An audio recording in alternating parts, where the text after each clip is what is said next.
Thanks, Catherine. An update now on former Trump campaign chair Paul Manafort. According to Fox News' John Roberts, Manafort gave polling data to a Ukrainian oligarch to prove that he had a winning candidate.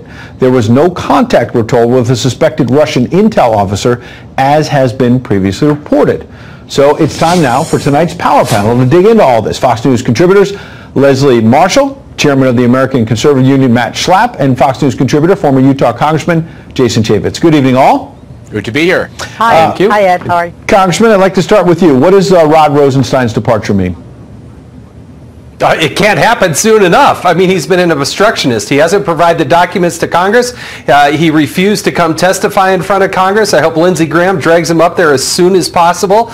He was conflicted from the very beginning in that he was involved in the FISA abuse, as I see it, and he was also, very much involved, if there was obstruction of justice, I don't believe there was, in making the recommendation to President Trump to fire Director Comey. So he shouldn't be involved in this at all. You can't get a new Attorney General fast enough. Leslie, how do you see it, especially when you consider that this Manafort story, when it first broke yesterday, there were some on the left salivating again, aha, this might lead to collusion, and yet now as you read a little more details, it sounds like there's still nothing there.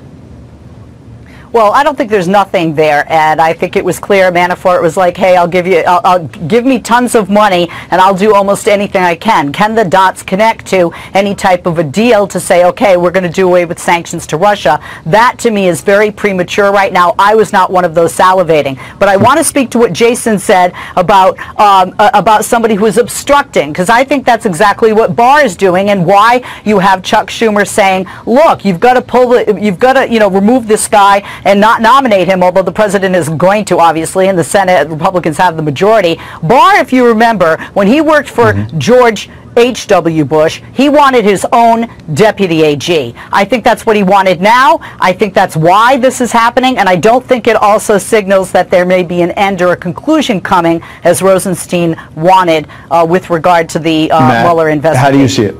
Well, ding dong, the witch is dead. Rod Rosenstein has manipulated the Department of Justice and the Trump administration for far too long. He was part of the biggest disgrace in our political history, using the intelligence services to actually try to stop a presidential candidate. I can't believe that happened in a great country like America. And as far as Leslie's concerned with Bill Barr, he passed by a voice vote the last time he was up for consideration at the United States Senate. He has superlative credentials for this job, and to say that he should already be pulled down just shows you how ridiculous Chuck Schumer has become. Well, when you talk about ridiculous, the negotiations seem to have completely broken down in terms of trying to move forward and get the government back open. There's some hope maybe there's going to be a broader immigration deal. But take a listen to what Senator John Kennedy, Republican of Louisiana, said earlier about the Speaker of the House. I don't know how you can negotiate with someone like Speaker Pelosi, who hates her fellow negotiator more than she wants to solve the problem. Beauty fades, dumb is forever. I don't know how to. I said 3 weeks ago that as long as Speaker Pelosi is in charge of these negotiations, we'll never work it out. Congressman? Yeah, I totally agree. You always love Senator Kennedy.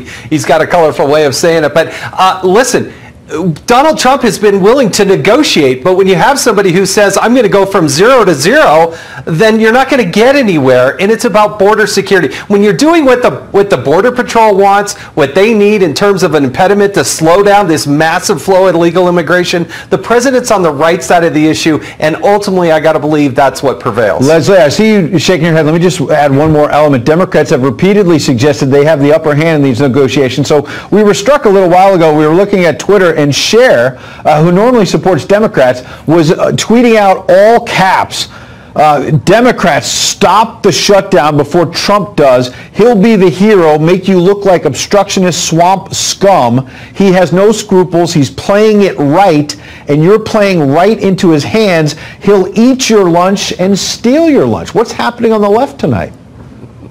Well, Ed, I think it's funny that you have decided that Cher is speaking for my side of the aisle in the party, even though she's lovely and has opened her home to people. I don't think she's speaking for you. I just think she looks a little nervous. There's some on the left a little nervous.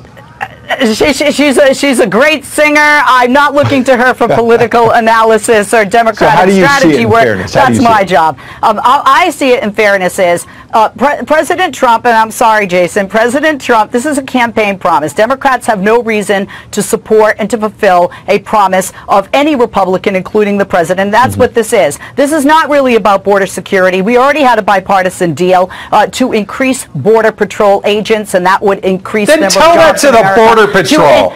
You're in direct contradiction of the Border Patrol. Wait a minute. To repair the fence that we already have. The problem here is, if you want real border security, a wall does nothing, and neither do drones for the tunnels that are dug currently underground at the border just south of me, 2 hours south of me, by drug dealers that are putting drugs in and trafficking people out. Look, walls work. Every time we build walls, illegal immigration crossings go to the basement. But let's look at what's going on here with the shutdown.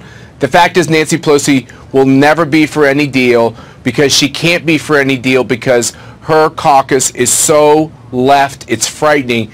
Chuck Schumer knows that this is a loser for Democrats in the end, Democrats that are up in 2020.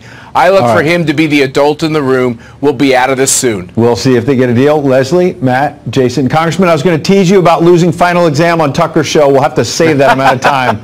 Sorry about that. My therapist said I can't talk about that right now. So. All right, thanks, guys. Deputy Attorney General Rod Rosenstein, the man overseeing Special Counsel Robert Mueller's probe, will leave the Justice Department in the coming weeks. Rosenstein plans to exit after William Barr is confirmed as Attorney General and stay through the transition. DOD official tells Fox News there's no reason to think the timing of Rosenstein's departure is in any way connected to the Mueller probe. Joining us now, attorney and former member of the Oklahoma House of Representatives, Cleta Mitchell. And Cleta, we need you desperately to make some sense of what Rosenstein is allegedly doing. 3 different accounts of his plans. And I'm not entirely sure of the sources. Your thoughts?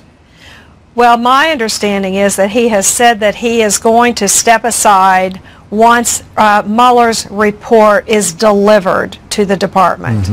And I think that's probably a good thing for William Barr's confirmation hearings, because because Rosenstein would be an issue in the Barr confirmation hearing that is, I guess, scheduled for next week. The Democrats would all be trying to get Barr to pledge that he was going to not interfere with Rod Rosenstein and not fire him, etc.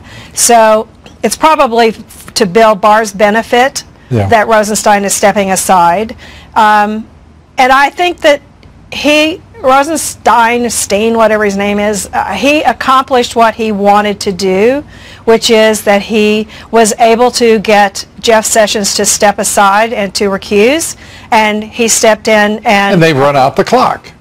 And then, well, he appointed Mueller, and he's allowed Mueller to do whatever he wants, and that's his buddy. And why is everybody so, it seems to me that there is almost an obstinate refusal on the part of the national media to focus on the fact that the Republicans got rolled, and the Democrats did a terrific job of it. Culpable are Mitch McConnell, culpable are the dear departed Paul Ryan. This has been an unseemly, sordid, corrupt mess that we have witnessed in the leadership of the Republican Capitol Hill, both houses. This is, don't you think there should be a little more accountability than what we see in prospect? Oh, gosh, where to begin with that question? You remember that Congressman Devin Nunes, who was the chairman of House Intelligence, he went to Paul Ryan and told Paul Ryan in the spring of 2017, we have just discovered that indeed the Obama administration had put the Trump campaign under surveillance, and I would like to go. I want to give you the heads up. I'm going to advise the White House, which he did. Remember, the president said that the Obama administration had his campaign under surveillance. Remember that the national media laughed, scoffed, said he has no evidence. And do you remember what Paul Ryan then did? He made Devin Nunes step aside for a period of nearly a year for an ethics investigation. For something that he had been cleared with him before he did it.